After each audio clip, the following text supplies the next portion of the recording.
الحمد لله رب العالمين والصلاة والسلام على سيد الأنبياء والمرسلين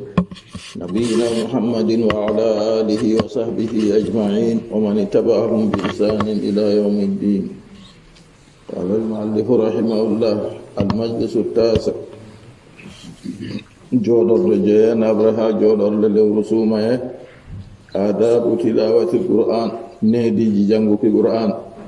To goɗɗo mo jamino go taskita kadi jawabu jamal ma wari hande inchallah. Alhamdulillahi wassalatu wassalamu ala rasulillah. Gettoje tabitani Allah, salatu Allah e jamma ko tabiti dow nulaɗo Allah. Wa ba fa hada tarafun min adabi tilawati alqur'ani alkarim. Ndaɗo ɗo seeɗa ɗiggo e neediji janguki qur'an wura teddunde. لأن القرآن الكريم كلام الله سبحانه وتعالى. ngam qur'an wuratettunde ɗum wolde allah masine ɓangare wodani. fa yajibu ta'zimu wa yajibu ihtiramu. kadi wajibi teddinki nde, wajibi hormuki nde. wa tahayyu li qira'ati ala ahsani hal. e taskanago jangugo nde dow ɓurɗum wodugo yaake. fa min adabi tilawa, nder neediji janguki qur'an, annahu in kana yakra'u min almushafi, to ni jangowo man o laati oɗo janga ha deftere,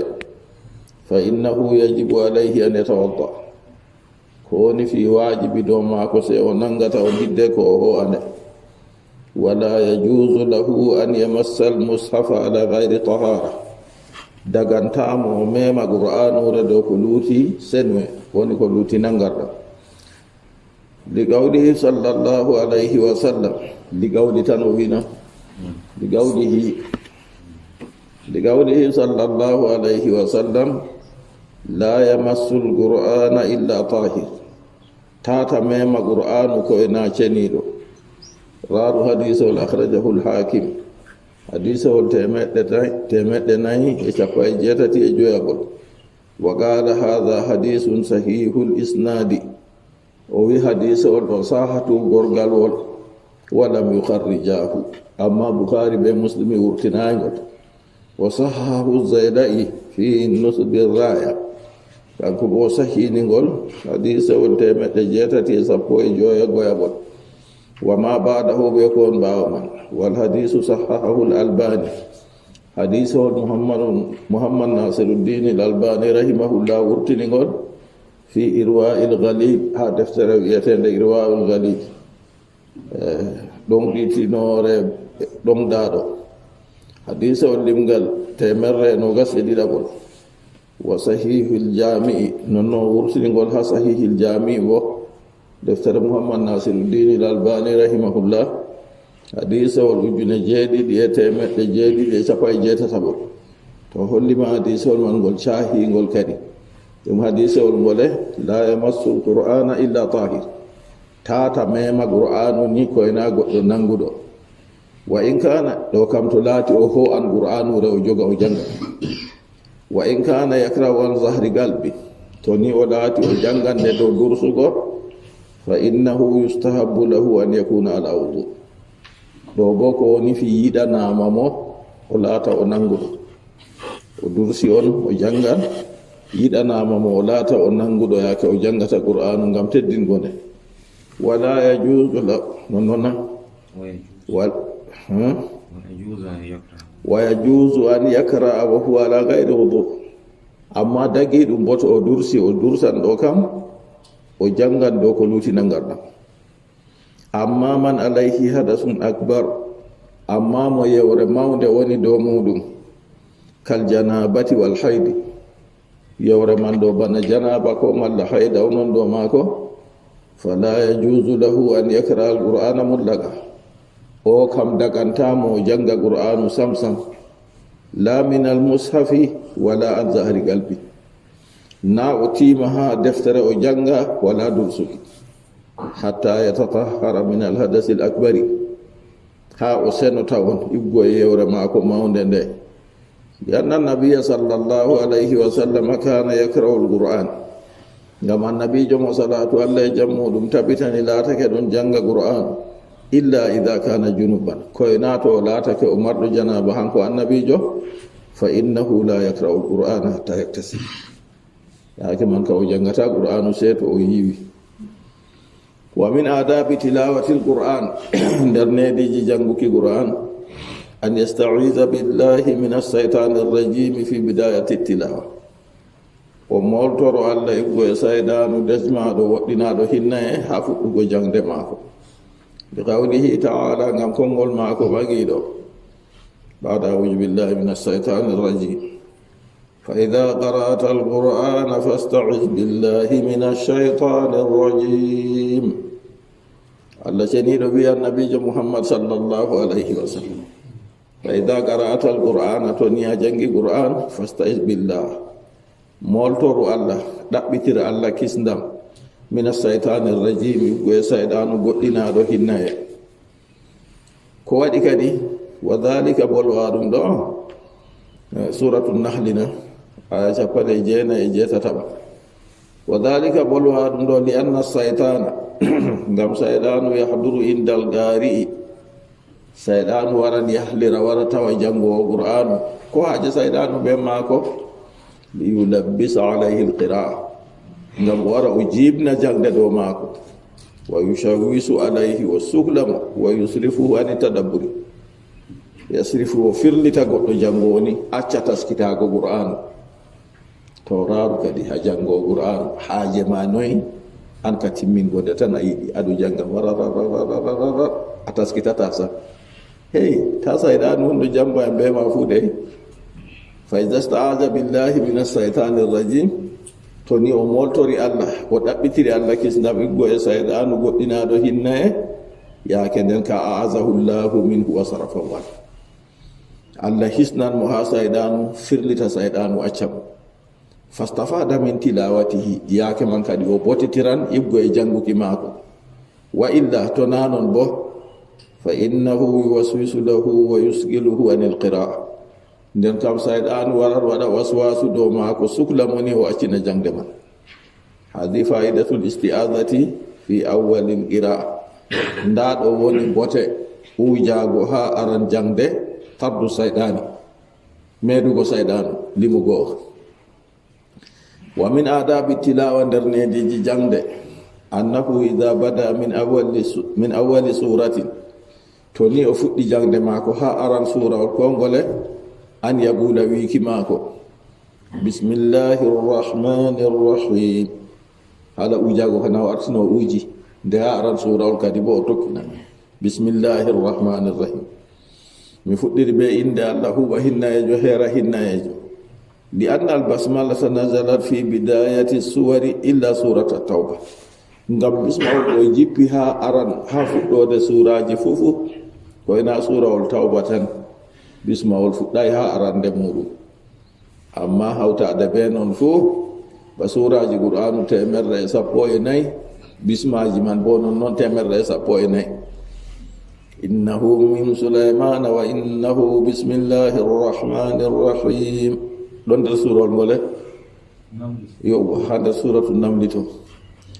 amma baqiyatu suwari fa innahu yustahabbu an yabda albasmalata fi awwaliha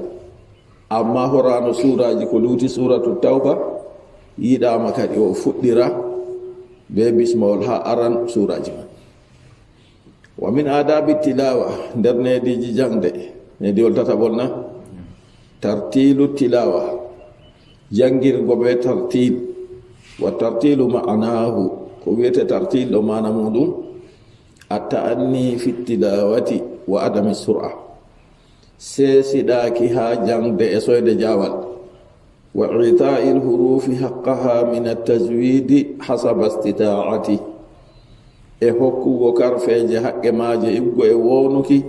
be fodde bawɗe maako. Almuhim ko woni kimmiɗini ɗum kam an yatarassala fil qira'ati fa yakra'u ayatan aya o hoyna heedi jangde maako ɗo ta o yawa o jangira bo aya nde o yetti aya fu o daro wa yaqifu ala ru'usil ayati o dara ha koye ayaje wala yahda'u alqur'ana hazzan tata o yawɗa be qur'anu yawɗuki wa yahzarimu fiha ajrama wa sur'a ta o yawa ha janguki qur'anu jawal hadha yuhillu bil qira'ati jangugo yawa ɗo wonnan jangde warta o nanta ko wiyata to hakkile o waɗaɗa han fu aw jangata wa fil asari annahyu an hazzi l qur'ani hadha shi'r wari ha asar ha hadisewol haade yawɗugo be qur'anu bana jawal gimɗi raru lamba gotel to jaa rajulun ila mas'udin radiyallahu anhu ila ibni mas'udin walla ila mas'udin ila ibni mas'udin na ila mas'udin goɗɗo wari ha maako radiyallahu anhu abdullah ibn mas'ud faqala wi qira'atul mufassala laylata fi raka mi jangi suraji sendindiraɗi dammuɗi sendindiraɗi jemmare nde ha darde woore faqala se o wimo hazzan ka haddi shat nden ka a jangiri nde yawuki ba yawuki gimɗi tawigo ba tawigo gimɗi wato holli mon o jangiri man ɗo ayibe on ke a sey jangugo ɗo be seesi kañum on ɓurata fayidago wa nasrihi nasra dakli e non noon yawɗugo be maare banna hunde ñiddude yani ko muyata radi a tamri bana dibinoje ñiddude ta waɗa jangde ma jangde ñiddude banni wa min adabi tilawati nayaɓol na nder neediji jangde an yuhassina sawtahu bil qur'an o moƴƴina sawto maako mana man o welna sawto maako be jangde fa yakra'u bi sawtin hasanin hasaba istita'ati o jangira be sawto welgo fodde bawɗe maako li anna tahsina tilawati wa tahsina sawti bil qur'ani yuraqibu fil istima' ngam welnugo wonugo sawto be jangde wonugo sawto welnugo sawto be qur'anu solnan yidnan ha heɗitago wa yuladdizu lqari'a wa sami'a ɗum welanan jangowo be keɗitowo fu amma sawto lakas ngani ɗanga dabba ni ɗo janga famata sam a waña jangde man ma sam na yi ayiɓe ɗon ton wa min adabi tilawa nediol jabol na honoy nder nediji janguki kawnuhu yura'i man hawla taw taskiten ma haɗo boɗɗum ba en taskitirta caɗiɗi laataki maako oɗo reena oɗo ayna gonɗo bange maako fa ida kana hawlahu na'imun aw qari'un akharu yakrahu aw yusalli to ni ɗon bange maako ɗo ha kombi maako ɗaniɗo malla ma jangowo goɗɗo feere ɗo janga ko bo ɗo juula nden kanko bo ɗo jooɗi oɗo janga fa innahu la yazharu jaharan yusawisu ala man hawla nden kam taw wangina jangde maako ɗo o sawwasna o sukla goɗɗo gonɗo bange maako wa yuji o torraɗo bal yazharu bihasabi ma yusmi'u nafsahu a ciina o wangina be fodde ko o nannata nafsu maako wala yusawisu ala al akharin tata o sukla dow woɓɓe ɓawa mo ngari baɗo en ɗo jooɗo haɗo en ɗo janga en ɗo juula goɗɗo feere umma ɗo naafa goɗɗo feere ɗon ha sera to ɗo janga be hoolo ɗo sukla goɗɗo nonnoon a yi ɗum hannda e sike to kanjum man ɗo yaake nden goɗɗo ɗo bange maako ɗo janga qur'anu malla ɗo juula yaake nden ta o wangina sawto kadi bakin ko suhlata on man o waɗani to maako man deyde o nanna hoore maako tan nana o yama on o yiɗi nana to nder sawto on bakin ko o nannata hoore maako tan wala yusawisu alal akhari tata o sukla woɓɓe wa min hadha na'rifu anna ha'ula'i alladhina yudliguna aswata mukabbirati as-sawti min al-masajidi to pinenane boɗɗum ha nder ɗo en andan kadi ɓeya toon moɗon yoftoɓe sawtoji ko mawninta sawto ha nder julirɗe indemay ɗume on wi bolɓe lendilla o parle malla ɗume maɓɓitoɓe sawto man fa yusawisuna ala nnasi fi buyutihim aha kay gayro de jeha dow ɗo accu téléphone jeha dow ɗo ha dow juulirde ɗo hokkata sawto dilla daya ɗo téléphone may fu dikka maɓɓa to a nasti julde a nastan julde ɗo waɗi wa vibreur ɗe min ka tum ngaɗo wa vibreur tan ko réveil na ha jam ɗo umta amma o yiɗa kanko se o waɗa je mako be gimi feere a famata sa nder julde ɗo fiyana yimɓe musique ji non noon wamu kadi julde ma bonna to daga ɗo en anda kadi ɓe a toon ma yoftoɓe sawtoji yulliguna aswata mukabbirati sawtoji ko mawninta sawto minal masajidi ha juulirɗe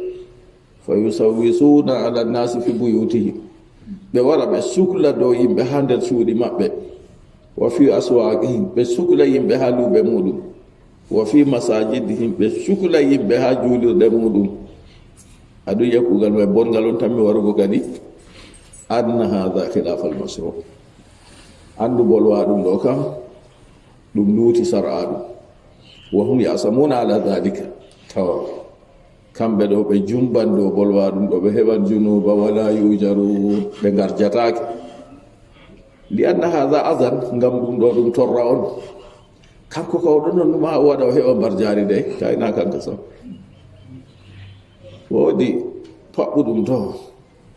daga kombi duuɓi 3 saaɗiɗi min dillanno ha ba mi yagato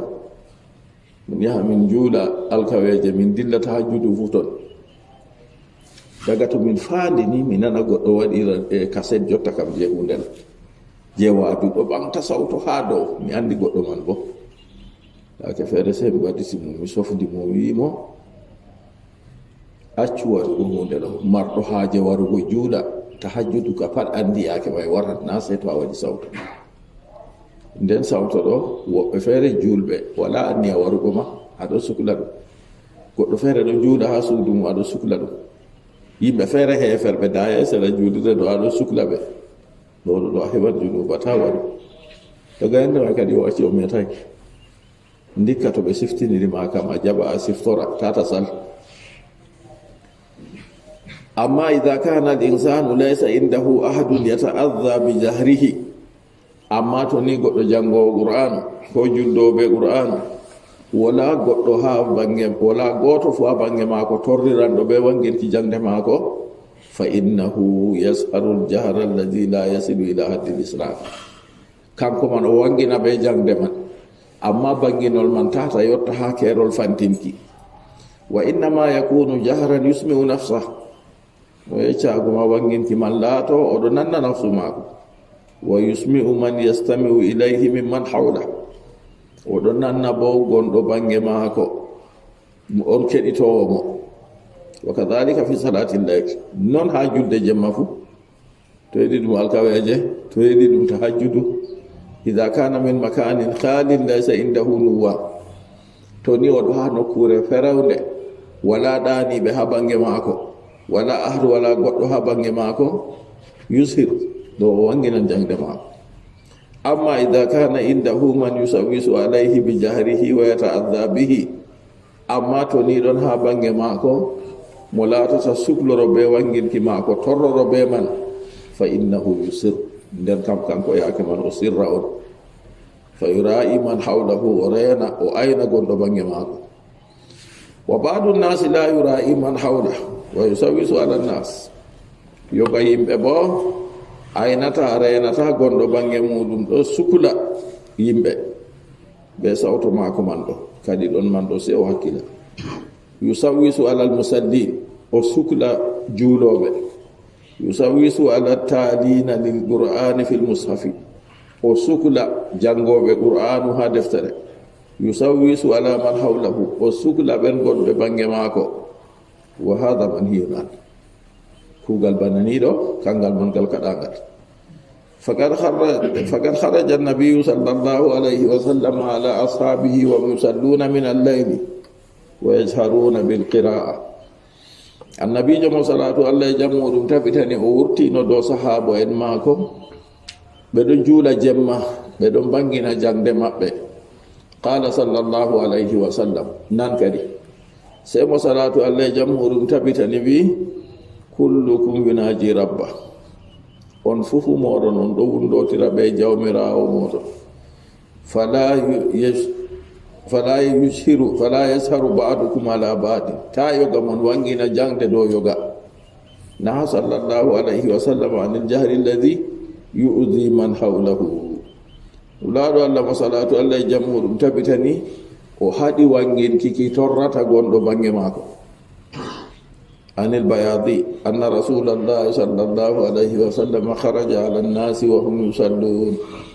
bayadi wiyata andunulaɗo allah wursido yimɓe alhaal maɓɓe ɓeɗon juuɗa wa kad alat aswatukum bil qira'a sawtoji maɓɓe bo ɓantiri be jangde faqal senulaɗo allah wi innal musalliya yunaji rabbahu azza wa jal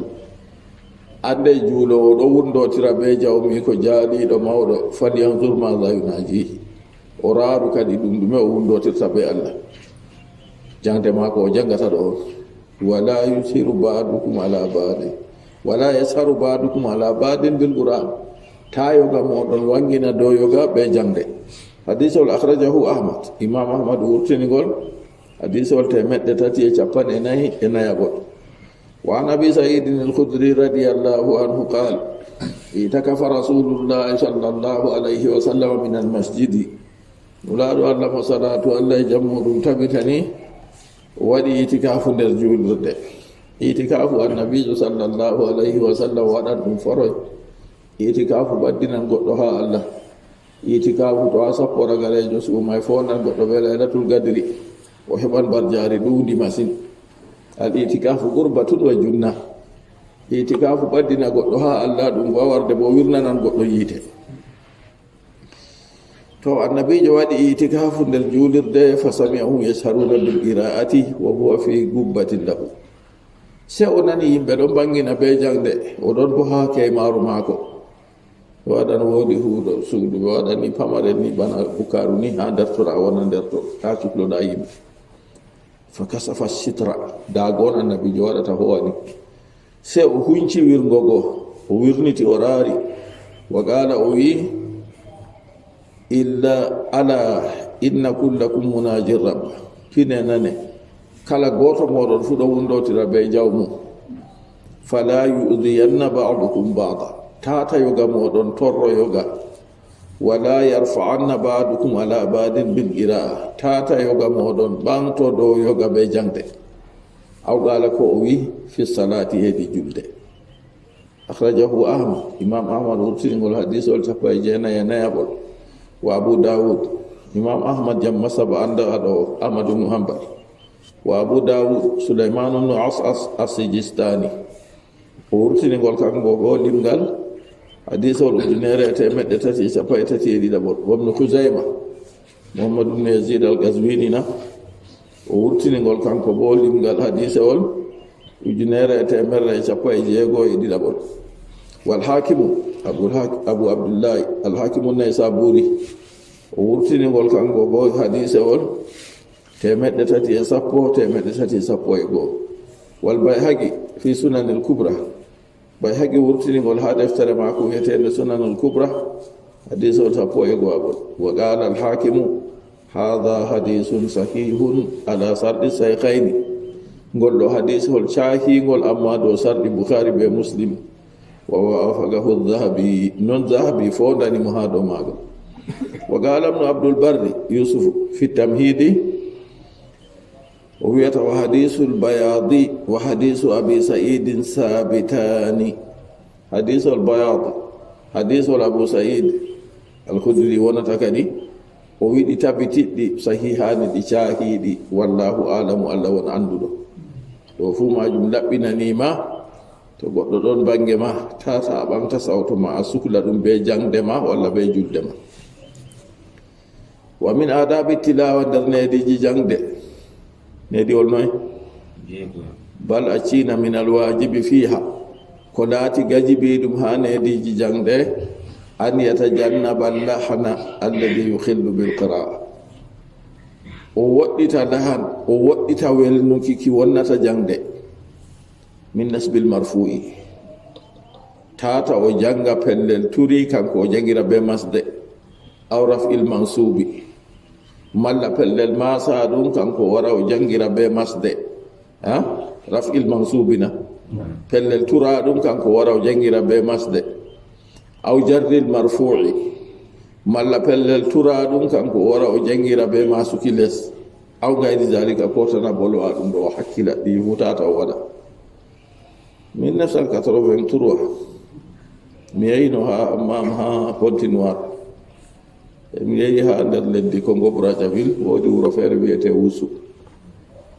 mi tawi limanjo feere mi juldi mangari be Isa be subaabe maako ha julirde o janga alhamdulillah adu hamdu wiyata alhamdulillahi rabbil alamin ayiya laanka fuɗɗi ha ɗo pellel je howi o turi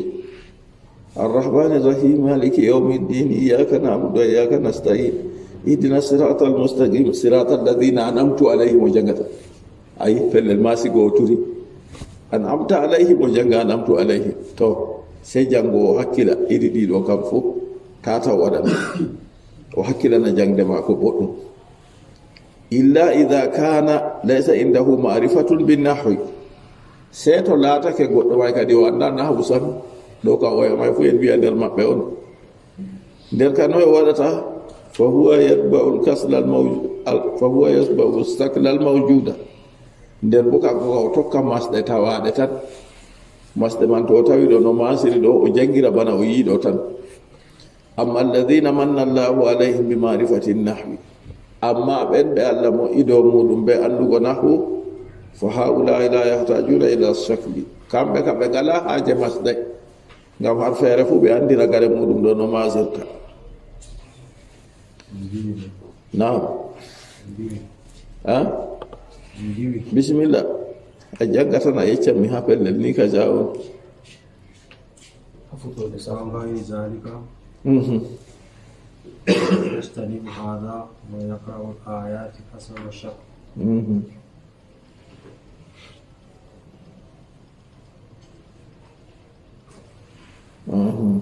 أو جار المرفوع أو غير ذلك on mi dari nona to aw ngari zalika daga nder kadi yatajannabu hadha banina yatajannabu hadha o woddito do wa yakra'u al-ayati hasba sakli al-mawdu'i ala al-hurufi o janga ayaje kadi fodde masde wandinaade do karfeje professeur tum yeccita tan ko wadi hande o danina fa yarfa'u al-marfu'a harfere turande do turan wa yansibul mansuba harfere masande do maso wa yajurrul majrura harfere masande les o maso do wala yukhallidu fi dhalika non tawji labol wadum to don man do se taskita dum boddo yimbe ji andube nahu andube qur'an wodi ha surawol gongol feere musafuje feere wangino musafuje mi tammi ɗum ko heɗ on ɗabbinode onon ka tema goto jokkitiɗe tema mi anda to alaji ɗo taskiti ɓeɗo waɗi ɓawo musafude may bana misalu bala e maru ni har ɗon woodi lahan ɗon no ɗon ɓe majjiniɗe sam jotta kam mi tammi sona to a sigino goɗɗum ɗo caɗɗo a tawa ha arada surawol sala ɗo to yayi seɗɗa ni mo janganta ngol ayo taɓolle non bismillah min nanata bismillahir rahmanir rahim sa'ala sa'ilun bi'adabin waqi lil kafirin laysa lahu dafi min Allahi dhil ma'arij تعرج الملائكة والروح إليه في يوم كان مقداره 50,000 سنة فاصبر صبرا جميلا إنهم يرونه بعيدا ونراه قريبا يوم تكون السماء كالمهل وتكون الجبال كالإهن ولا يسأل حميم حميما wala yas'alu hamimun hamima ndani gira sahika aduɗo nahaw pat andi banni jangirta e noy ɓe masiri wala yus'alu hamimun hamima wala yus'alu windama ha ɗo to musafu jawa ɓe majjinde samde ɓe hirriti suudiya de hirriti mi tammi ɓaawo man on fahad waɗi ɗabatul musafu sarifi je madina ɗo nda ɗeɗo jeen mari ɗo koye ɗum yawuɗe no janga on naade giɗi fu ɓaawo man on roi fahad rahimahullah o waɗi na boɗejum sam ɓe ɗon bana ɓokko ɓokko ɗo ni amma je boɗejum may fu ɗon pat je ɗaɓorgal maako man amma je boɗejum ɗo ɓurna fu je ɗo mari bindi ɓe ajamiya ɓe arabiya ɗo ɓaaroti to ɗe amat ka ɓe maccini ɗum sam to ko waɗi mi volwi ɗum haala nahwu on ha pellel wala yusalu hamimun hamiman ɗo ɓe hilliti fakat nano wala yasalu on to ɗon nan ɓe moƴitini kanjum anduɗo nahwu kanko wala ko wanni mo ɓe haala masɗe masi ɓe masaka fu o andi no masirta amma mo anda nahwu kanko ko o lisma o laara deydey no masiri ɗo kadi o hakkilata o wonna kadi to en dari noon wala yuhallidu fi dhalika ta o jillidira her bolwa ɗum ɗo warta pellel masi o tura pellel turi o masata o waɗa non illa ida kana laysa indahu marifatun bin nahwi koye nato o laatake o wala andal nahwu nden ka seenoy fo huwa yatba'u saklal mawjud nden kam o tokka masɗe tawaɗe ha deftere man ɗo amma alladina manna allahu alayhim bi marifati nahwi amma ɓen ɓe allah moƴƴi dow muɗum ɓe andugo nahwu fa haulai la yahtajuna ila shakli ɓe kamɓe bukatake heedi masɗe haulai yadiluna alqira'ata ala hasabi gawaidi nahwi ɓen kam ɓe moƴƴinan jangde deydey fodde dagrage nahwu wa innama jaala dhalika shakla lilladina la yusinuna alqira'a ɗeɗo masɗe ɗe waɗama kojju ilana kam ɗeɗo masɗe ɗe waɗanama heedi on mo wawata moƴƴingo arabiya fa ala kulli halin alayhi an yakra hasabal wasi sahihi kadi kala yaake fu lismake wajibi dow maako kanko jango qur'anu se o jangira dow husitirde sahinde min arraf'i wannasbi waljarri waljazmi wa gayri dhalik o jangira pellel turde masɗe dow masɗe les hownde e tana bolwa ɗum ɗo ko wolwateɗo daga aran kalimawol ha ragare magol fuu masɗe magol no wonata ɗo se wona noon amma ɓurna fuu ha ragare ɗo on wa min ajabi adabi tilawa wa min a'zami adabi tilawa nediol jeeɗiɗa bonna nder ɓurɗum mawnugo nedi janguki qur'an tadabburul qur'ani wa ta'assuru bi ma'ani taskitago qur'an e battiɗinirago be ma'anaji mare wal itti'azu bi mawa'izi e wajitoraki be wajuji mare wa tafakkuru fi e numugo nder qur'anure man na on gi nde nafiyanki darɗe nayi ɓawoyi sa'i ɗo on yi oɗo waɗi siftiniri en nda ha deydey nder ko en jangi man nda wajuji kaza to hani kala nde aɗo janga qur'anu fu a juldan nde a jangan a nafda a taskito a wajitoro be mare ɗum on nder nediji may ko ɓuri mawnugo numugo ha ko wona qur'anure man wala yakunu lmaksudu huwa khadmu lqur'an wala yakunu lmaksudu huwa khadma alqur'ani walmurura ala alayati wassuwari ta lata nufaye mako kanko ka timmingo qur'anu tan e yaalugo dow ayaje e suraji wassuwari bi sur'a e yaalugo suraji be jawal min gayri an yantafi' ko luutino o nafitoro be jangde mako wa min gayri an yastafid ko luuti o bottitiro be jangde wa min gayri an yata'assara bil qur'an e ko luuti o battidiniro be qur'an hadhihi qira'atun la fa'idata fiha to ni jangde mako kam jangde man do bote wala her mare fa alayhi an yuhawila an yatafahhama al qur'ana hasaba istita'ati lismake do mako o habdani faamugo qur'anu be fodde bawde mako o wino mi famirta ne ko a faami do pat a andana yake a daña on a faami do qur'anu e futo atini a famande bani wa ijasa laha niyatuhu fa inna allaha jalla wa ala yaftahu lahu babal fahmi to ni anniya mako woɗi andu Allah mawɗo ɓagiɗo on tanan mo dammugal faamu heɓa faama qur'an ma sarɗi ni anniya ma ko wooɗa wa yaftahu lahu baba lintifai bil qur'an Allah maɓɓitinan mo dammugal nafitorago be qur'an jam ɗo agi Amadou Modi boto aya a sooda nde a wari ha yara fuu a yarira be anniya Allah waɗa dursinam qur'an wure nde famnam de ha iya faamu wana weddirta waɗu ɓami wima ɗo seeɗa je hajiba man ɗo a tanmi a dillitan be maje na amma ene maɗe bayto no yoronoɓe qala taala Allah ɓangiɗo wi afala yatadabbaruna alqur'ana am ala qulubin akfaluha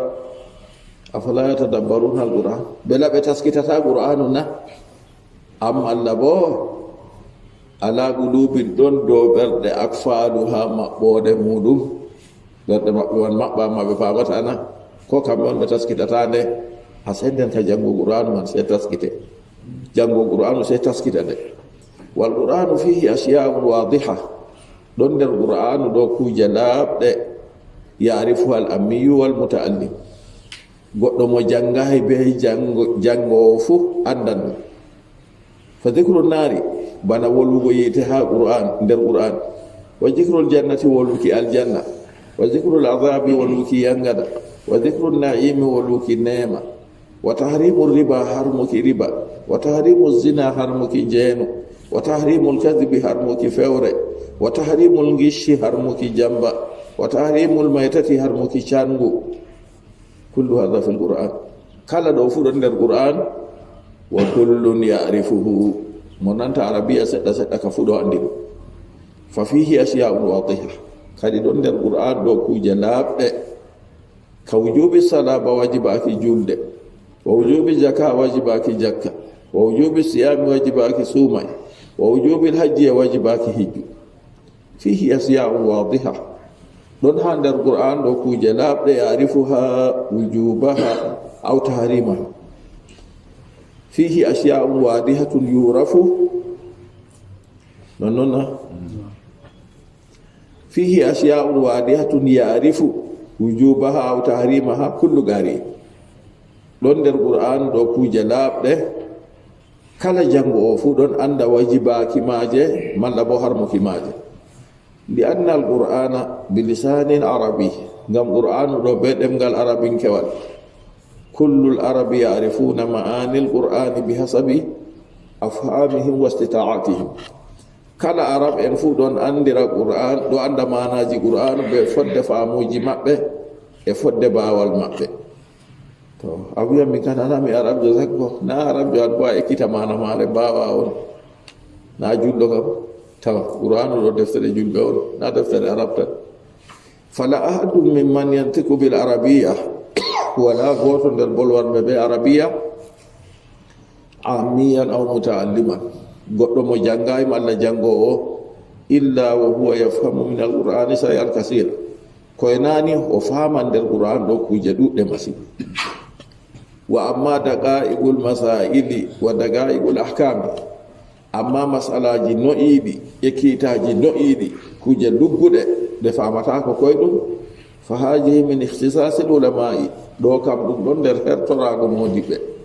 fal qur'anu kullun yastafidu min qur'anure nde kala ko moye fu bottitoran ha mare al ammiyu mo jangayi wal mutaallimu jango wal alimu anduɗo kullun yastafidu minhu ala hasabi istita'atihi